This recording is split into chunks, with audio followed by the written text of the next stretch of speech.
Já ouviu alguém dizer, somos todos filhos de Deus? Às vezes até pessoas que são ruins. A questão aqui hoje não é dizer se somos ou não somos, é trazer uma reflexão sobre os vários tipos de filhos de Deus que, estudando a Bíblia, a gente pode identificar que existe. Nessa reflexão, você vai ver que tem 5. Então, eu espero que você consiga analisar com o coração aberto e identificar qual é o tipo de filho de Deus que você é. E ajustar, caso você não esteja na categoria de filho que realmente nós precisamos ser. Então, bora pro vídeo? E no final, deixa nos comentários que tipo de filho você é, eu gostaria de saber. Somos todos filhos de Deus. Nossa, a gente ouve tanto essa frase, né? Parece até uma verdade absoluta. Pois é, Ana, mas e se a Bíblia, na verdade, contasse uma outra história? E se ser filho de Deus não for algo automático, mas um convite para uma relação muito mais profunda? É exatamente isso que a gente vai investigar hoje. Então, a grande pergunta é essa. Essa frase tão comum é uma verdade bíblica ou um mito que a gente gosta de acreditar? E olha, a resposta para isso não é só uma questão de teologia, não. Ela muda completamente o jeito como a gente se relaciona com Deus e até a forma como a gente se enxerga. Ok, então para começar a desenrolar esse novelo, vamos ao primeiro ponto que é fundamental. Existe uma diferença gigantesca entre ser uma criatura de Deus e ser um filho de Deus. Exatamente.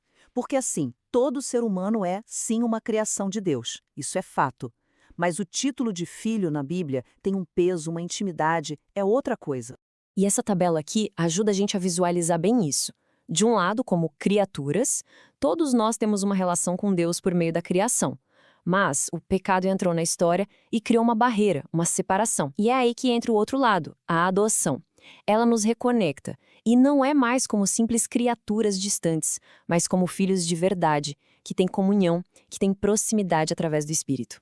E o curioso é que a Bíblia usa o termo filho de várias maneiras diferentes. Olha só, Jesus é filho por geração, de uma forma única.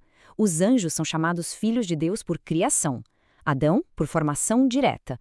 O povo de Israel, por eleição. Pois é, mas a categoria que realmente importa pra gente hoje, aquela que está aberta a toda a humanidade, é a quinta, a filiação por adoção, que acontece por meio de Cristo. E é nessa jornada que a gente vai mergulhar agora. E que jornada, hein? O apóstolo Paulo, lá no livro de Romanos, ele usa uma metáfora poderosíssima para descrever essa mudança.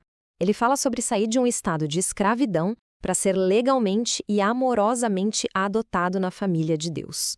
Antes de a gente entender a adoção, a gente precisa entender de onde saímos. E a Bíblia descreve a condição humana como uma vida debaixo de um espírito de escravidão. Pensa comigo, é uma vida que não é guiada pela liberdade, mas pelo medo. Medo da punição, medo de errar, aquela frustração de sentir que nunca dá para agradar a Deus, não importa o quanto você tente. E esse trechinho de Romanos é a virada de chave. Ele diz basicamente, ei, vocês não receberam mais essa mentalidade de escravo que vive com medo. Ou seja, a nova vida que Deus oferece não é baseada no medo, mas em algo totalmente oposto a isso. Então, se não é medo, o que é? O que Deus coloca no lugar? É aí que entra o presente, a dádiva de Deus. O espírito de adoção. É o próprio Espírito Santo que faz essa mudança radical no nosso status. Ele nos tira da posição de servos distantes e nos coloca como membros da família, bem de pertinho. E por causa desse espírito, a nossa relação com Deus muda de um jeito tão drástico que a gente pode chamar ele da mesma forma que uma criança pequena chama o seu pai, com total intimidade. É nesse momento que a nossa identidade é transformada. A gente deixa de ser escravo do pecado para ser, por direito, filho. Certo, então vamos lá. O que essa identidade de filho significa na prática, no dia a dia? Boa pergunta. Quais são as características, os privilégios de ser adotado, de fazer parte da família de Deus? E eu acho que o coração dessa nova identidade está todo nessa palavrinha aqui, Abba. É um termo em aramaico que é pura intimidade. É o nosso papai, paizinho. Era assim que Jesus falava com o pai. Exato. E o fato de a gente receber o direito de usar essa mesma palavra é um convite para um nível de relacionamento com Deus que antes era impossível. Um relacionamento de carinho, de confiança total, de porta aberta. Mas como é que a gente entra nessa? A Bíblia mostra que é um processo. uma decisão. Tudo começa com o arrependimento, que é basicamente reconhecer o erro e mudar de rumo. Daí vem a fé em Cristo. Isso nos leva a receber o Espírito, que é quem confirma essa nova identidade dentro de nós. E não para por aí. Depois disso, a gente aprende a viver como filho, sendo guiado por esse mesmo Espírito.